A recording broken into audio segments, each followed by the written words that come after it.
Yeah. So going on with that, it sounds like when you first started seeing this web, it was very much you had an idea and you went out and you didn't maybe do the most extensive research that you could have done. But whereas working within venture, it's much more of a systematic approach. Just wondering if you, so far in your short time, if you've experienced any kind of cultural differences that are kind of hard for you, where you sit there and say that's just not the way it's done, in my opinion, and it's just completely different from your background. I'm at Bessemer Venture Partners, and part of why I wanted to work there is because I know a lot of the folks that were there. I had some dealings with them when we ultimately sold the business in 2004. We'd actually thought that we might want to sell some secondary stock, basically the original investors in the business and potentially some of the management team would have an opportunity to sell some stock. And we spoke with them, and through my conversations with them, I found them to be incredibly thoughtful, entrepreneur-friendly, and really interested in trying to add value. And that, for me, was a big part of why I ultimately wanted to go work with them. So I think from a vision or alignment standpoint, there hasn't been any sort of material disconnect. I think that one area that I've seen is really a lot more emphasis on the market opportunity than I have in my orientation. And I think part of that is that I firmly believe that when you're looking at a potential market opportunity, it could look great on paper, but you need to really get in there and figure it out. And then once you're there, there's a whole host of adjacencies that your business can potentially morph or attack that dramatically can expand the size of the market. I think that when you're, and this isn't really specific to the firm that I'm working at, but I think that the venture community often really looks at businesses and says, oh, the market opportunity really isn't that big, or that's not really an area that we want to have exposure to because we think that this can't be a big business. This would be a, quote, to use this sort of term of the industry, a lifestyle type business. And I think that that's not necessarily the case, and I think it's not necessarily the case even more these days when you can start a business with, you can be so much more capital efficient with starting businesses. So now, especially for consumer-facing businesses that maybe they can be a little bit thinner and less developed, where you don't need to have integration with enterprises and what have you, you could potentially launch a fairly robust consumer-based application for $50, $100, $250,000, and that's normal.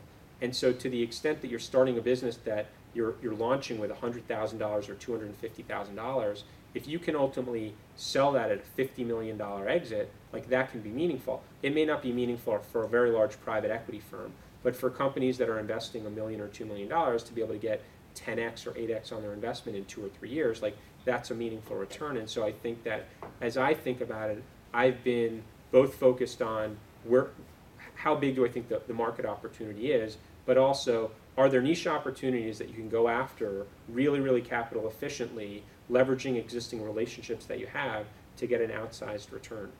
And I think that may be a little bit of a disconnect. And again, part of it is that from my mindset as the entrepreneur, my risk profile is different than theirs.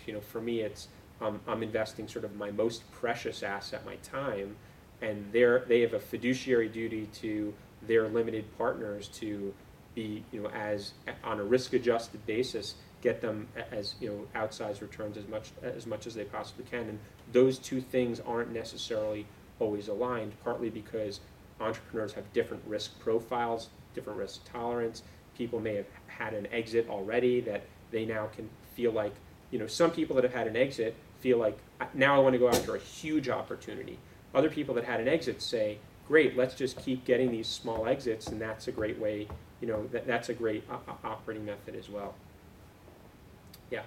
I wonder if you can talk a little bit about your partners who you started the business with. Sure. From what I've gathered, at least one of them was your friend before, and it sounds like all of you at least started at a law firm, so you presumably had somewhat similar skill sets. Yeah. And I was curious about both those dimensions, to what extent you think, or would recommend it's, or think it's a good idea to start a business with people you're friends with, Sure, and with people who have similar skill sets. I think starting a business with a friend can go, can go both ways. And as I said in full disclosure, I actually married my girlfriend from my freshman year of college, who became who was our VP of operations, who ran all of our operations, and so we worked together all the time. And as a matter of fact, one of the people that invested recently told me that if he had known that she and I were dating, he never would have invested, because that's the first signal to never get involved with a company. I think that there are pros and cons to working with friends. I think that there's always a risk that it can potentially jeopardize your relationship.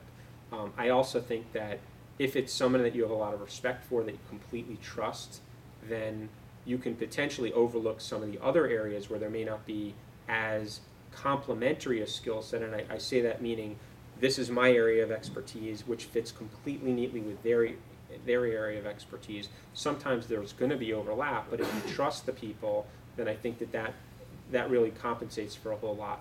From my standpoint, it ended up being great, partly because we were able to, so I started it with one of my best friends from law school, and we hired two people. One was my girlfriend, and one was my other best friend from law school. And so it was really the four of us were sort of the core team, which is why we probably had technology problems, and we should have gotten some rock star developer in there. But the nice part about that is that, one, we trusted each other. Two, we knew we always had each other's backs. Three, there wasn't really a power struggle, if you will, because we all felt like we were a team from the very beginning.